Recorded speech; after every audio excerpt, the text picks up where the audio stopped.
Good morning সকলে নমস্কাৰ জনাইছোঁ। আজি মাইক্ৰ'ছফ্ট ৱৰ্ডৰ এটা টপিক আনিছোঁ, যিটো হৈছে আপোনাৰ প্ৰজেক্ট ফ্ৰণ্ট পেজ ডিজাইন। তো আপোনালোকে ধুনীয়াকৈ চাই থাকক, গোটেইখিনি বস্তু মই আপোনাক ডিটেইলছ ইয়াতে দি আছোঁ। তো ফ্ৰণ্ট পেজ ডিজাইন আমি কেনেকৈ কৰোঁ, আগত মই এটা ভিডিঅ' দিয়া আছিলে। আজি আৰু মই আপোনাৰ প্ৰজেক্টৰ কাৰণে কেনেকৈ ফ্ৰণ্ট পেজ ডিজাইন কৰে সেই বস্তুটো আজি আনিছোঁ। তো মই পেজ লেআউটত গৈছোঁ, পেজ লেআউটত গৈ মই পেজ বৰ্ডাৰত গৈছোঁ। পেজ লেআউট অপশ্যনটো ক্লিক কৰিব, তাৰপিছত পেজ বৰ্ডাৰত ক্লিক কৰিব, এটা বৰ্ডাৰ দি ল'ব গোটেই পেজটোৰ ওপৰত। গোটেই পেজটোৰ ওপৰত এটা বৰ্ডাৰ এটা দি ল'ম, বক্সত ক্লিক কৰিছোঁ, এটা ডিজাইন এটা চিলেক্ট কৰিব, যিকোনো এটা ডিজাইন চিলেক্ট কৰিব। এইটো যদি ডাঙৰ হৈ থাকে চাইজটো আপোনালোকে অকণমান সৰু কৰি ল'ব পাৰে, 1.5 pt কৰি লৈছোঁ মই, এইটো অ'কে কৰি দিব। চাওক পেজ বৰ্ডাৰটো মোৰ আহি গৈছে, ঠিক আছে। এতিয়া ইয়াতে মই বাকীখিনি যিখিনি আপোনাৰ কামখিনি আছে সেই কামখিনি মই ইয়াতে কৰিম, দেখাম আপোনালোকক। তো মই ফাৰ্ষ্ট ইনচাৰ্টত গৈছোঁ, ইনচাৰ্টত গৈ মই ইয়াতে ৱৰ্ড আৰ্টত গৈছোঁ, ইনচাৰ্টত ক্লিক কৰিব, ইনচাৰ্টত ক্লিক কৰি ৱৰ্ড আৰ্টত ক্লিক কৰিব, ৱৰ্ড আৰ্টত ক্লিক কৰি এটা ডিজাইন এটা চিলেক্ট কৰিব। মই 3 নম্বৰ ডিজাইনটো চিলেক্ট কৰিছোঁ, ৱৰ্ড আৰ্টত ক্লিক কৰিব। এতিয়া ইয়াতে মই এইখন আপোনাৰ লিষ্ট এখন ইয়াতে অ'পেন হ'ব, চাইট এখন অ'পেন হ'ব, এডিট ৱৰ্ড আৰ্ট টেক্সট বুলি। তো ইয়াতে ইয়ৰ টেক্সট হেয়াৰ, ইয়াতে ডাইৰেক্ট আপোনাৰ যিটো প্ৰজেক্টৰ যিটো হেডিং আপুনি দিব খুজিছে সেই হেডিংটো দিব পাৰিব। মই ইয়াত জাষ্ট মোৰ কম্পিউটাৰ মোৰ চেনেলটোৰ নামটোৱে আপোনাৰ ইয়াতে হেডিং হিচাপে লিখি দিছোঁ, কম্পিউটাৰ নলেজ এণ্ড ব্লগছ বুলি। ইয়াতে আপোনাৰ ফন্ট ষ্টাইলটো চেঞ্জ কৰিব পাৰিব, টাইমছ নিউ ৰোমান বা বল্ড ইটালিক কৰিব পাৰিব, বা আখৰৰ চাইজটো ফন্ট চাইজটো চেঞ্জ কৰিব পাৰিব, যিখিনি আপোনালোকক লাগে। তো সেইখিনি আপোনালোকে ধুনীয়াকৈ চাই ল'ব, কৰি ল'ব বস্তুখিনি। তাৰপিছত মই টাইমছ নিউ ৰোমান কৰি ল'ম, এইটো মাউচেৰে স্ক্ৰল কৰিব, স্ক্ৰল কৰি আপোনাৰ টাইমছ নিউ ৰোমানত আহিব। টাইমছ নিউ ৰোমান অপশ্যনটো আহিছে, ক্লিক কৰিব ইয়াতে। চাইজটো অকণমান ডাঙৰ কৰিলে ডাঙৰ কৰিব পাৰিব, অ'কে। এইটো আহিছে। এতিয়া মই এইটো কি হ'ম, তললৈকে এইটো ক্লিক কৰিম। ফাৰ্ষ্টতে মই এইটো কি কৰিম, টেক্সট শ্বপিঙত যাই এইটো স্কুৱেৰ কৰি দিম, ঠিক আছে। ফৰ্মেটত ক্লিক কৰিব, এইটো ক্লিক কৰিব, ফাৰ্ষ্ট ক্লিক কৰি ফৰ্মেটত ক্লিক কৰিব, ফৰ্মেট অপশ্যনত ক্লিক কৰি টেক্সট শ্বপিঙত যাব, স্কুৱেৰ কৰি ল'ব। স্কুৱেৰ কৰাৰ পিছত এইটো আপুনি কি কৰিব, মুভ কৰিব পাৰিব এই ছেটআপটো। তাৰপিছত আপুনি তলৰ এইডাল ক্লিক কৰি তললৈকে ড্ৰেগ কৰিব, ড্ৰেগ কৰিলে আপোনাৰ এইটো কি হ'ব, কাৰ্ভ হৈ যাব, মানে আপোনাৰ ধুনীয়াকৈ ধেনুৰ নিচিনাকৈ ধুনীয়াকৈ আপোনাৰ কি হ'ব, ৰাউণ্ড হৈ যাব। এতিয়া চাওক মই বৰ্ডাৰত লাগি গৈছোঁ, বৰ্ডাৰত নালাগিবৰ কাৰণে মই য়েলো বটনটো যি আছে সেই য়েলো বটনটো ক্লিক কৰি ভিতৰৰ পিনে মই ড্ৰেগ কৰিম, তেতিয়া এইটো কি হ'ব, এডজাষ্ট হৈ যাব। আপোনালোকে যেতিয়া এনেকৈ কাৰ্ভ কৰিব যিকোনো এটা ৱৰ্ড বা যিকোনো লাইন, যদি আপোনালোকৰ বস্তুটো এডজাষ্ট কৰিব লাগে, তো এডজাষ্টৰ কাৰণে আপোনালোকে কি কৰিব, এই য়েলো বটনটো আপোনাক ক্লিক কৰিব। মই আপোনাক দেখাই দিছোঁ জুম কৰি পিনে, য়েলো বটনত ক্লিক কৰিব। এইটো আপুনি ক্লিক কৰি তললৈকে কৰিলে আপোনাৰ তললৈকে আহিব, ওপৰলৈকে কৰিলে ওপৰলৈকে গুচি যাব। তো এইটো ধুনীয়াকৈ এইখিনি মিলাই লৈছোঁ মই। আমি এতিয়া কোৰ্চবিলাক কমপ্লিট কৰোঁ, কোৰ্চবিলাক কমপ্লিট কৰাৰ পিছত আমাৰ প্ৰজেক্ট ছাবমিট কৰিব লাগে। তো প্ৰজেক্ট ছাবমিটৰ কাৰণে মই আপোনাক দিছোঁ, বহুত ষ্টুডেণ্টৰ কনফিউজন হয় আমি ফ্ৰণ্ট পেজটো কেনেকৈ কৰিম। তো তাৰ কাৰণে মই আজি এই টপিকটো আনিছোঁ। তো ইনচাৰ্টত যাব, ক্লিপাৰটো ক্লিক কৰিব, মোৰ কম্পিউটাৰৰ পিকচাৰ এটা লগাম। প্ৰজেক্টটো যিহেতু মোৰ কম্পিউটাৰৰ কোৰ্চ হয়, তো মই ইয়াতে কম্পিউটাৰ বুলি চাৰ্চ কৰি দিম। আগতে মই কৈছোঁ পিকচাৰত ডাইৰেক্ট পিকচাৰবিলাক আহি যায়, আৰু ক্লিপাৰটো আমি চাৰ্চ কৰিব লাগে। তো মই কম্পিউটাৰত চাৰ্চ কৰি গ' কৰি দিছোঁ। এতিয়া মোৰ কম্পিউটাৰ পিকচাৰ এটা আহিছে, এই পিকচাৰটো মই ক্লিক কৰি ভিতৰৰ পিনে ড্ৰেগ কৰিম, ক্লিক কৰি ধৰিব, ভিতৰৰ মানে ড্ৰেগ কৰিব। এতিয়া এইটো কৰি আমি এডজাষ্ট কৰিবৰ কাৰণে মুভ কৰিবৰ কাৰণে কি কৰিব, ফৰ্মেট টেক্সট শ্বপিং স্কুৱেৰ, তেতিয়া আপুনি পিকচাৰটো কি কৰিব পাৰিব, মুভ কৰিব পাৰিব। এতিয়া এইখিনি মুভ হ'ল, ধুনীয়াকৈ মই এডজাষ্ট কৰি লৈছোঁ, পিকচাৰটো মাজতে যি দিছোঁ। এতিয়া ইয়াত আমি লিখিব লাগে। তো লিখিব লাগিলে কেতিয়াবা আপোনাৰ কি হয়, যেতিয়া আপোনাৰ পিকচাৰ হিচাপে এড কৰিব, পেজটো আপুনি অট'মেটিক লিখিব অকণমান প্ৰব্লেম পাব বা দিগদাৰ হয়, তেতিয়া আপুনি কি কৰিব, ইনচাৰ্টত গৈ টেক্সট বক্সৰ সহায় ল'ব। পিছতে টেক্সট বক্সটো নোহোৱা কৰি দিব পাৰি, টেক্সট বক্সৰ ফিল কালাৰটো নোহোৱা কৰি, তেতিয়া আপোনাৰ গোটেই বস্তু এডজাষ্টে হৈ যায়। ক্লিক কৰি থাকিলে আপোনাৰ কেতিয়াবা দিগদাৰ হয়, মানে ক্লিকটো আপোনাৰ নহয় বা আপোনাৰ প্ৰব্লেম অকণমান হ'ব এনেকৈ। তো আপুনি কি কৰিব, টেক্সট বক্স ল'ব, টেক্সট বক্সটো ড্ৰ কৰিব, তাৰ ভিতৰত আপুনি যি লিখে লিখি দিব। পিছত কি কৰিব, তাৰ যিটো আপোনাৰ ফ্ৰণ্ট লাইন হয় বা আপোনাৰ যিটো ফিল কালাৰ হয়, সেইটো আপুনি কি কৰি দিব পাৰিব, চেঞ্জ কৰি দিব পাৰিব। মই টেক্সট বক্স লৈছোঁ, ইয়াতে টেক্সট বক্সটো মই ড্ৰ কৰিম।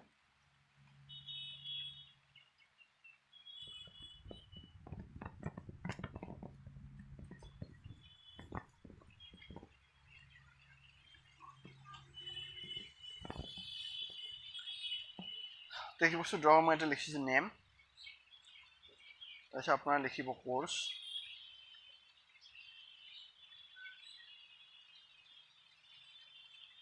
লিখিব।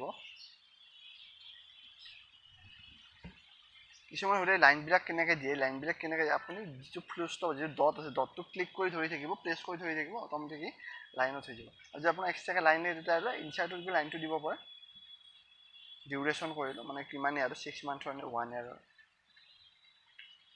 ৰেজিষ্ট্ৰেশ্যন নাম্বাৰ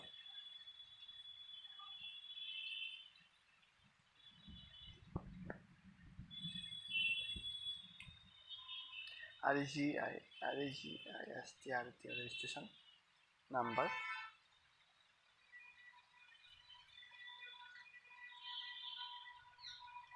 তাৰপিছত আপুনি ইয়াৰটো দিব পাৰে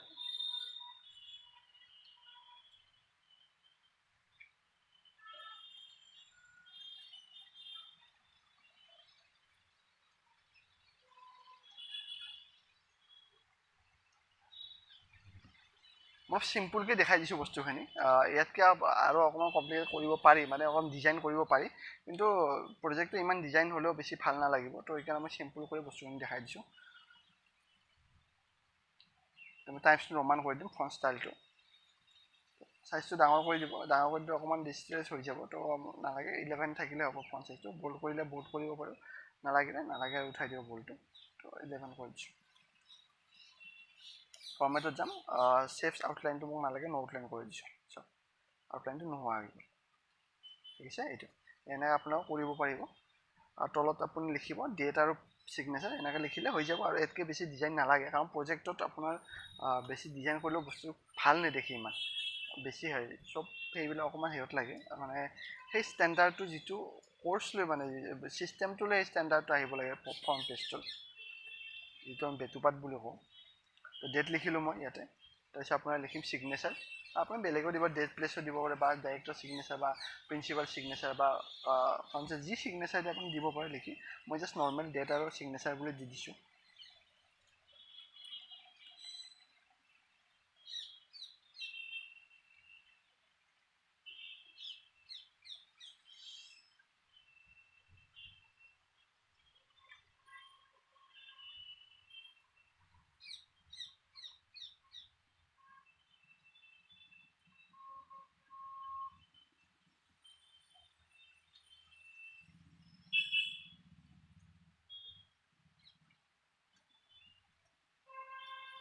এডজাষ্ট কৰি ল'ব ধুনীয়াকৈ এইখিনি বেক স্পেচ বা এৰো ইউজ কৰি পিনে বা আপোনাৰ টেপ বটন ইউজ কৰি পিনে এইখিনি এডজাষ্ট কৰি ল'ব পাৰিব ধুনীয়াকৈ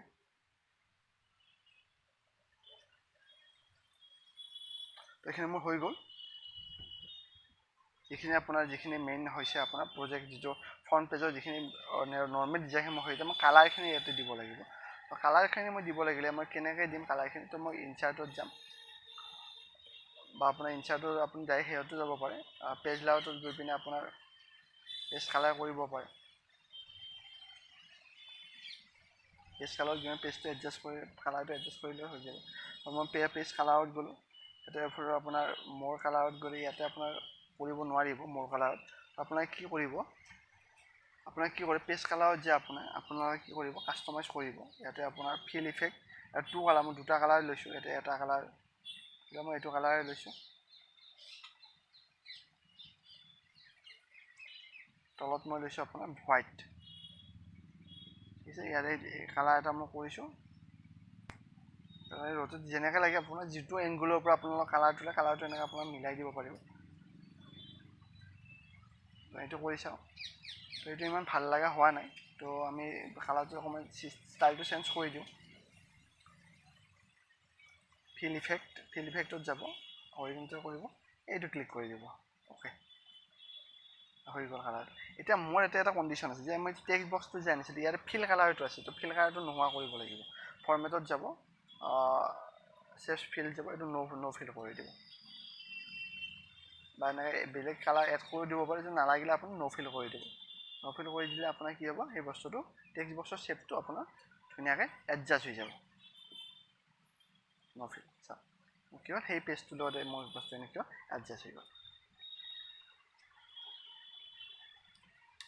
তো ধুনীয়াকৈ হৈ গ'ল মোৰ প্ৰজেক্ট ফ্ৰণ্ট পেজ ডিজাইনটো তো প্ৰজেক্ট ফ্ৰণ্ট পেজ ডিজাইনটো আপোনালোকে ধুনীয়াকৈ চাই ল'ব আপোনালোকৰ লাগিয়ে থাকিব আপোনাৰ প্ৰজেক্ট ছাবমিট কৰাৰ কাৰণে বা কিবা কিবি কামৰ কাৰণে ফ্ৰণ্ট পেজ ডিজাইনটো খুব দৰকাৰী হয় ধুনীয়াকৈ চাই ল'ব বস্তুখিনি লিখি ল'ব নিজে ট্ৰাই কৰিব যেতিয়া আপোনালোকে নিজে ট্ৰাই কৰিব যিকোনো কাম এটা কৰাৰ কাৰণে বা যিকোনো বস্তু এটা আপোনালোকে যদি নিজে কৰিব তেতিয়াহে আপুনি তাৰ ভিতৰৰ বস্তুখিনি বুজি পাব মই যিমানখিনি পাৰি আপোনাক সহজ ভাষাত বুজাবৰ কাৰণে চেষ্টা কৰিছোঁ আশা কৰিছোঁ আপোনালোকে বুজি পাইছে গোটেইখিনি বস্তু কেনেকৈ কি কৰে চিষ্টেম বাই চিষ্টেমৰ বস্তুখিনি আপোনালোকক বুজাই দিছোঁ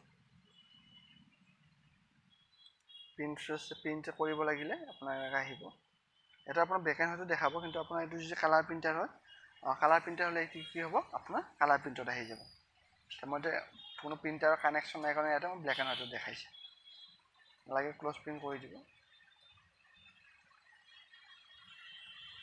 তো অকণমান মই জুম আউট কৰি দিছোঁ জুম ইন জুম আউট এনেকৈ কৰিব পাৰিব চাওক পেজ ব্ৰেক হৈ থকাৰ কাৰণে মোৰ দুটা পেজ আহিছে নালাগিলে আপুনি পেজ ব্ৰেকটো আপোনালোকে ক্লজ কৰি দিব মোৰ পেজ ব্ৰেক হৈ দুটা পেজ আহিছে সেইকাৰণে এটা সিহঁতে তো নৰ্মেল আপোনাৰ প্ৰজেক্ট ফ্ৰণ্ট ডিজাইনটো এনেকৈ আপোনাৰ ফ্ৰণ্ট পেজ ডিজাইনটো এনেকৈ আপোনালোকে কৰিব পাৰিব কৰি চাব আপোনালোকে বস্তুখিনি যেতিয়া আপোনালোকে বুজি পাব ধুনীয়াকৈ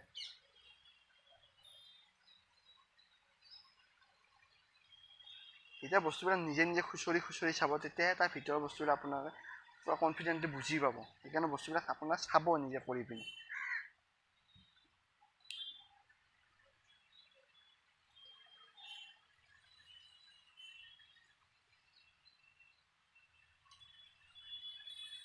আপোনাৰ name course duration registration fees number ইয়াৰটো লিখি যায় ডেটটো লিখি চিগনেচাৰটো লিখি আপোনাৰ ছাবমিট কৰি দিব পাৰে একদম চিম্পুলত প্ৰিণ্ট কৰি পিনি ডাইৰেক্টলি